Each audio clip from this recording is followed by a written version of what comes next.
guys, welcome back to another video. It's the episode for constructive and everybody can support. Besides infrastructure, that's it. Because the real sinew of America are its skills. And its middle skills people are the absolute heart of America. Mr. Deputy Secretary, react to that also. Your sense of this upward pressure on wages that may cause the need for so the point is, men kind of want to fight. Well, look, we have had positive wage growth. Wages are growing at 2.8% over the past 12 months, and that's encouraging. But you have to look at this during a longer trend.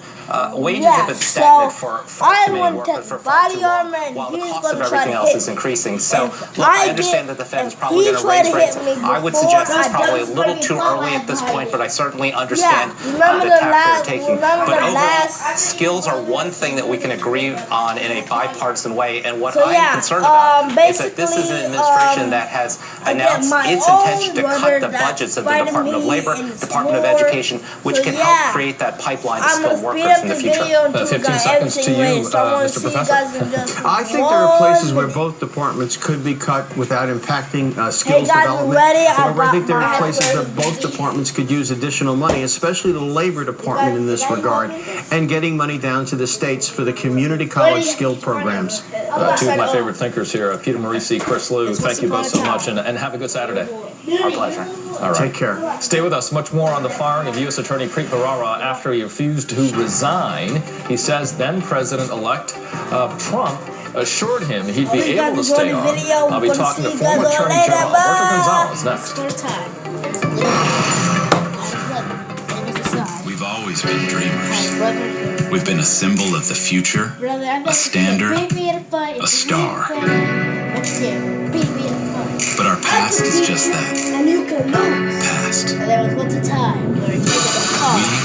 pioneers. So our greatest achievements can't lay behind us. Because our destiny lies ahead. That's what it means to drive the world forward. That's what it means to dare.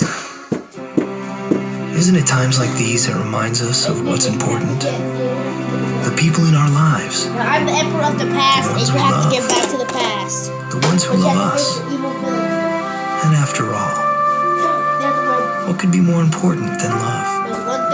So if you're asking yourself if you can afford to get away with savings like these, how can you afford not to? Call 1-800-SANDALS. Hey, ready for the big meeting? Yeah. Hello? A meeting? It's a big one. Yeah, too bad we're double booked. Diarrhea and abdominal pain. Ooh. Why don't you start without me? Oh. Yeah. If you're living with frequent, unpredictable diarrhea and abdominal pain, you may have irritable bowel syndrome with diarrhea, or IBS-D, a condition that can be really frustrating. Talk to your doctor about Viberzi, a different way to treat IBS-D. Viberzi is a prescription medication you take every day that helps proactively manage both diarrhea and abdominal pain at the same time, so you stay ahead of your symptoms. Viberzi can cause new or worsening abdominal pain. Do not take Viberzi if you have or may have had pancreas or severe liver problems, problems with alcohol abuse, long-lasting or severe constipation, or a blockage of your bowel or gallbladder. If you're taking Viberzi, you should not take medicines that cause constipation. The most common side effects of Viberzi include constipation, nausea, and abdominal pain. Stay ahead of IBS-D with Viberzi. I feel tired all the time. It can be tough to concentrate, and I have this need to nap, but a nap only buys me a couple of hours. It's really not something I can control. If you feel tired all the time, it could be narcolepsy. Other common symptoms include weakening of muscles with emotions like laughter, poor quality sleep, vivid dreams, or feeling unable to move or speak when falling asleep or waking up. If you experience any of these regularly, don't wait. Narcolepsy can be tough to spot, but there is help. Talk to a sleep specialist. Who gives you the best in-home Wi-Fi experience? I assume Wi-Fi is important in your home. You can't live without it. Computers, tablets, phones. How does your Wi-Fi keep up? Seems like it drops out a lot. Did you know Xfinity has the best in-home Wi-Fi experience? No, but I'd love to try it out. Well, we're going to put this to the test. So let's pretend this is your home. Bring in the devices! It's Kit, Elena, Joe. Everyone's streaming something different. Looks great. Crystal clear. I'm going to have to make the switch. Don't settle for Fios. Get started with Xfinity for only $19.99 a month for 2 full years. Click, call, or visit the Xfinity store today. I'm Richard Louie in New York City. Breaking news at this 6 p.m. Eastern hour. President Trump has fired U.S. Attorney Preet Bharara. Bharara is what Time magazine once called the man that busted Wall Street and its top cop. He leads one of the most independent and prolific prosecutorial districts in the country, New York's Southern District. Bharara has a prosecution success rate of around 95% when it comes to criminal cases. This comes after the president ordered the remaining 46 U.S. attorneys to step down Friday. Bharara refused. He was then fired today. Bharara has taken down big corruption cases involving both political parties, knowing that in November, President Trump asked Bharara to stay on. And Bharara agreed.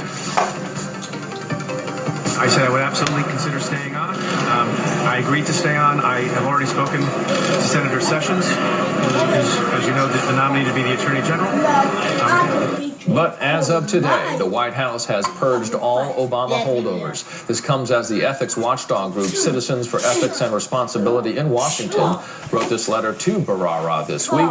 The letter asked him to investigate Trump Organization ties to foreign governments. An attorney for the Trump Organization then told NPR the letter was factually inaccurate, legally erroneous, and politically motivated. NBC's Monica Alba is at the White House. And Monica, what are you hearing right now from officials at the White House, if anything? Well, let me tell you, Richard, we haven't heard anything from White House officials on this. They are kicking all of this over to the Department of Justice. But of course, this news coming as quite a surprise to everybody in Preet Bharara's orbit, given that he thought he was going to be reporting to the office on Monday and definitely thinking he was going to keep on in this position after his conversation with then President-elect Trump in November, as you pointed out earlier in that video, after the election. So it's obvious that he's trying to make the point here that this was him deciding not to resign, and that as a subsequent decision, he was fired. And he made that very clear in a tweet earlier today, and then in a statement. I'm going to read you a part of it. He wrote, "Today, I was fired from my position as U.S. Attorney for the Southern District of New York. One hallmark of justice is absolute independence, and that was my touchstone every day that I served." So for some context, of course, Preet Bharara was a pretty high-profile U.S. attorney overseeing a lot of cases in the areas of corruption. High-profile public officials, such as the mayor and governor, were the subject of cases that he was overseeing. And of course, Wall Street. So this is somebody who was very significant in looking into a lot of issues like this in New York, and who, from his very own words, was clearly surprised by the decision. We also heard from people on Capitol Hill, like New York Senator Chuck Schumer, who pointed to his independence and said that for that reason, he will be sorely missed. So nothing so far from President Trump on this, and usually on the weekend, we're used to maybe hearing from him in a tweet or reaction of that kind. But nothing yet, Richard. And just a footnote on Senator Chuck Schumer as well as Preet Bharara. Preet Bharara, having worked for Chuck Schumer, his first job out of law school, so certainly an association that goes back a couple of years. Monica Alba at the White House for us. Thank you so much. I now want to bring in former U.S. Attorney General Alberto Gonzales. Mr. Attorney General, thank you for joining us on this hour on a Saturday and this development. Your thought about the 46 U.S. attorneys that were asked to resign? That's going to be it. Well, there's nothing unusual about it. Every U.S. attorney serves the pleasure of the president.